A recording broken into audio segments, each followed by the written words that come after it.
한덕수 전 국무총리는 지금 특검 수사의 핵심 타깃 중 한 사람입니다. 특검은 윤석열 전 대통령의 구속영장에 한덕수 전 총리를 공범으로 명시하며 구속영장 청구도 검토 중입니다.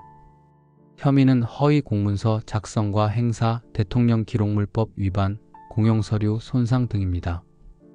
이 모두는 단순한 서류 문제가 아니라 헌정 질서와 국가 운영의 핵심을 흔든 중대범죄로 간주되고 있습니다. 그렇다면 지금 이 순간 한덕수 전 총리는 어떤 태도로 수사에 임하고 있을까요? 그의 과거 행적을 보면 그는 지금 수사에 적극 협조하고 있을 가능성이 높습니다. 이유는 명확합니다. 한덕수는 늘 정권의 흐름에 순응해 살아온 관료로 평가받습니다.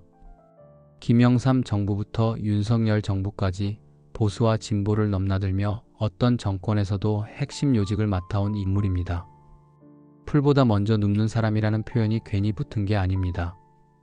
언제나 갈등보다는 조율을, 충돌보다는 생존을 택한 사람이기 때문입니다.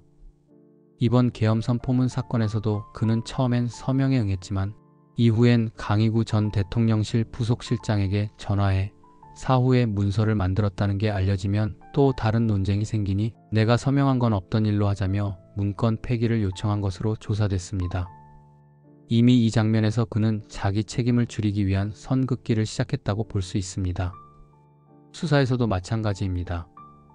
특검의 수사에 방어적 태도보다는 일정 수준의 협조를 통해 자기에게 향할 수 있는 법적 위험을 낮추려 할 가능성이 큽니다.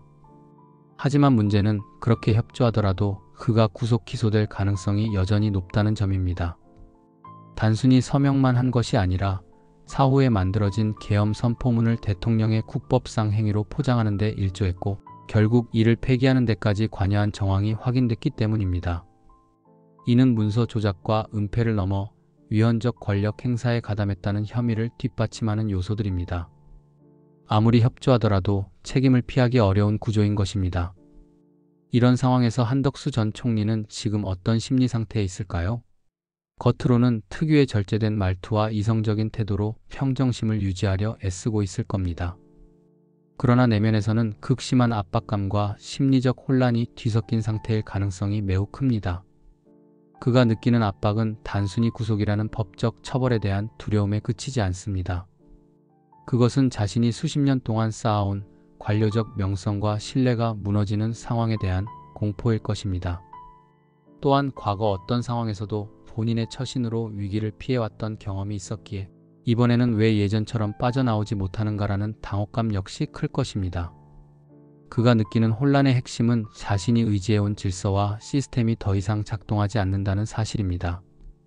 한덕수는 평생을 법과 절차라는 틀 안에서 움직여온 인물입니다. 어떤 정권이 들어서든 법적 균형과 정치적 논리를 잘 활용해 생존해온 전략가였죠.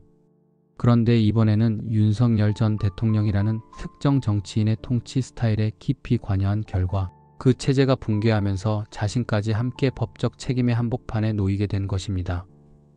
그는 지금까지의 위기처럼 이를 시스템 안의 절차적 해석으로 피해 나가고 싶겠지만 이제는 자신이 의지해온 질서와 시스템이 자신을 보호해주지 못하고 있다는 자각 속에 좌절과 공포를 동시에 느끼고 있을 가능성이 큽니다. 이런 심리 상태는 그로 하여금 더욱 혼란스러운 결정을 반복하게 만들 수 있습니다. 계속 협조할 것인가? 일정한 선에서 책임을 분리해 방어할 것인가? 혹은 윤 전 대통령과의 정치적 공동운명체 구도를 끝까지 유지할 것인가? 어떤 선택을 해도 치명적 손실이 따르는 지금 그는 처음으로 정무적 생존의 길이 보이지 않는 상황을 맞닥뜨린 셈입니다. 정권의 논리에 맞춰 살아온 인물이 정권의 붕괴와 함께 몰락의 위기에 놓인 지금 그는 분명히 느끼고 있을 겁니다. 이전처럼 풀처럼 눕는 것만으로는 살아남을 수 없다는 것을요. 그래서 더 초조하고 더 불안하고 더 복잡한 감정 속에 놓여 있을 가능성이 높습니다. 살아남기 위해 또 한 번 새로운 선택을 해야 할 순간이 지금 그의 앞에 놓여 있는 것입니다.